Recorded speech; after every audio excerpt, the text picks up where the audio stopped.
we'll move on to another Japanese team, which maybe doesn't have nearly as much hope or faith with it.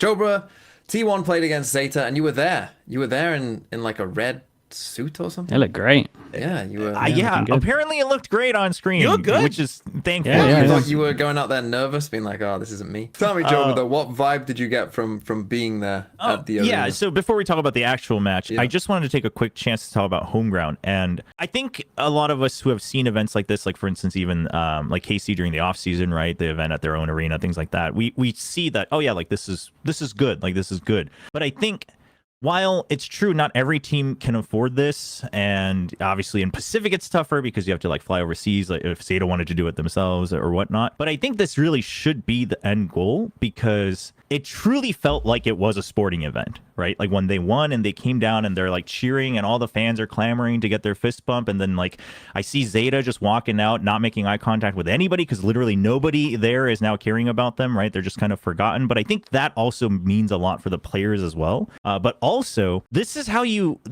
try to monetize a brand and a fan base, is you not just ticket sales. Like ticket sales, I mean, probably you're breaking even given the rental and whatnot, but that way you get them now committed and they're buying stuff there. They have a special fan meet afterwards where they're singing like karaoke and doing, you know, quizzes and giveaways and whatnot, and all that stuff where you now are able to really mobilize the entire fan base to really become dedicated. And I felt that actually, like being there instead of just watching it from home. I know listen, the cameras and the lighting definitely didn't do any favors to the seating arrangement and the half emptiness of the arena. It was basically exactly 50% full. So the parts where the cameras were actually stationed was completely full during the actual match, and then the opposite side was completely empty. So for Valorant, at least for League, it was basically full. But so that's a shame. I talked to the T1 guys a little bit, and they were like, yeah, I mean, you know, we're just getting started with Valorant, so we just wanted to include it to help it kind of have a foothold and get started. But I think this, because everyone always talks about like, how do teams make money? How do orgs make money in esports? How do you survive? Like, how do you build a brand, etc.? But if you can't do this, like all the, you know, local watch parties, right, at whether it's bars or whatever, like ZETA, right, ZETA guy was here apparently. I mean, I didn't know ahead of time, but like, you know, then he flies out to watch you at T1 home ground get crushed by T1. But that all, I think that is how you eventually build a brand that you can then monetize. So I just wanted to talk about that a little bit, of like, this means a lot. Also, those tickets were expensive. Were they not for 3 days though, right? Well, there were 3-day packages, and then there were single-day packages. But single-day packages for like the non-T1 seating, like the worst seating, in USD would come out to like $45. And then the most expensive seating would come out to like $120.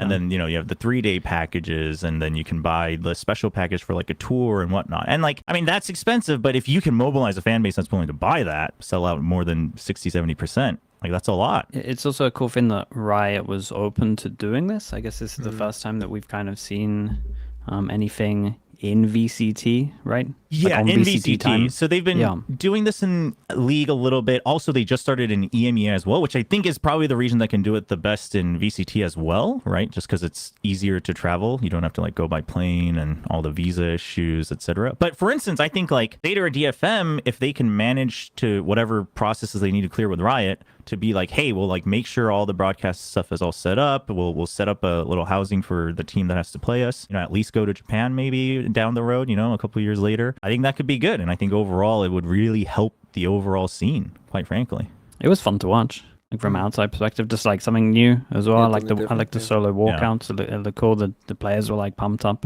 I don't know if it's like a disadvantage going there as well, but I think sometimes but sometimes players definitely like feed off of we've heard about it before, like where a whole crowd is like cheering for one team, and you kind of feed off the silence when you win a round as well. So there's definitely like, dude, I think it's just a good experience, honestly, for everyone involved, even if it's a bit of a disadvantage for the other team. Yeah, and disadvantage or not, shall we get into the game side of it now? Yeah. I just want the casters to be at the studio at the venue. Oh, yeah. We had to go from our normal VC2 studio. Very sad. I didn't get to be ZETA guy, and like, heartbreaking. It was so cool to see it though. I mean, like, really, I agree with everything Chopper said. Like, this is stuff that I would love to see more of in the future. I think this is something that ZETA or DFM can do in Japan for sure. They can sell out huge stadiums. So definitely need to see more of this. Okay, let's talk about this game then. So it was yeah, not a great game. Let's start with the ZETA side of this, which I think was the sadder side of this. You talked about Sliggy, Japanese teams potentially having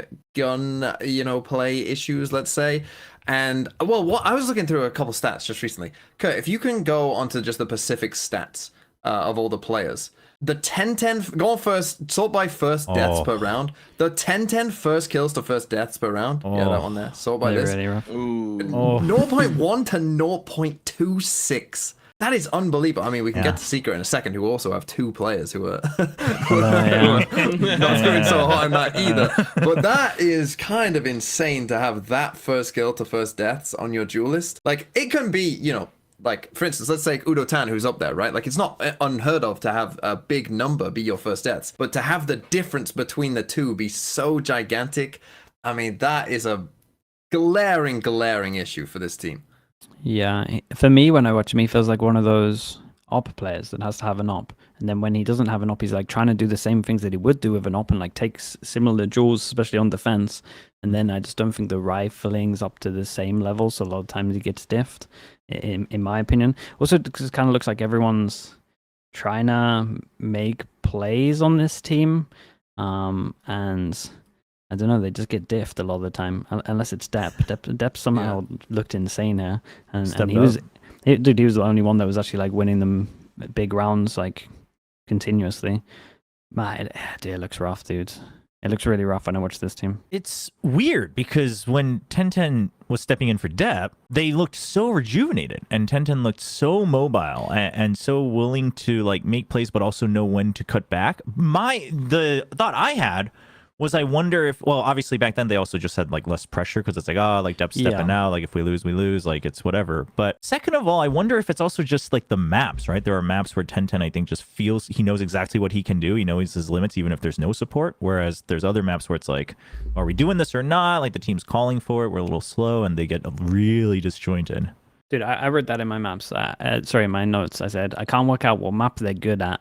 And then I was like, no good op maps, like, cause they used to look pretty good at Split, and that's where 10-10 maybe stood out for me the most when he was playing Split, and I think that going out kind of hurt them a little bit. That was where he kind of shone for me, especially with the ops. So yeah, I had a similar thing written down where it's like, what map do I like? Even if I'm on the team, what map should I be picking? Yeah, I think it's tough. I mean, I thought he had an okay Lotus at the end of stage 1 there when 10-10 came in. He looked pretty solid on that map, but since then he just hasn't looked the same. I mean, I don't know if he's just not feeling good or what's going on, but this is a real struggle for ZETA to find people who can fit in with Depp and Sugar Zero, who are pretty consistent. Clues at times looked okay. XDL has been playing pretty good up until this match, but you're getting diffed by Stacks on Corrode here, and that's like, that ain't it. Like, Stacks is usually bottom fragging for T1, and not that he's a bad fragger, but he's he's the IGL, and you got absolutely obliterated. Yeah. It gave me confidence in T1 though. Like I did look at a lot of the stuff T1 was doing, and I was like, this looks a lot better from what we're seeing, especially if we're just isolating DH. Yeah. Very. Yeah, he looked good. I don't want to say this word, but he does look like a confident player. He really does. Like with the plays that he's making, he does actually look confident. He had a lot of multi kills. He had a lot of like impact kills.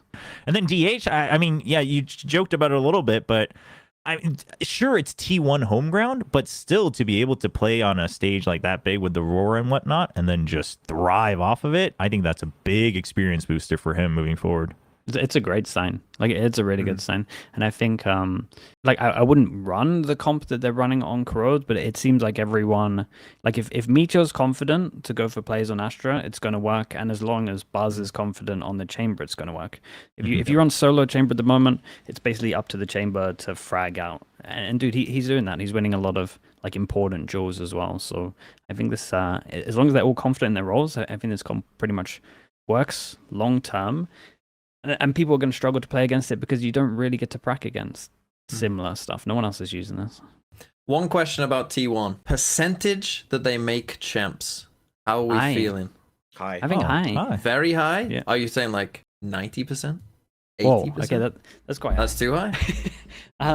But they could make it on points as well. They are in there. 7, yeah, 70, I like a little 70 because they have to just not mess up basically with their points, right? You know, I was just looking at the points. It's almost funny because I think T1, unless they get to the finals themselves, it's almost beneficial for them for one of the like underdogs to get to the finals, and then they get like third or fourth, right? Because if like Gen G or DRX get third and fourth, and then someone like RRQ and PaperX get first and second, then they actually get pushed down in the points. So it's hard. They're just so close together, but they look like they're on the recovery track.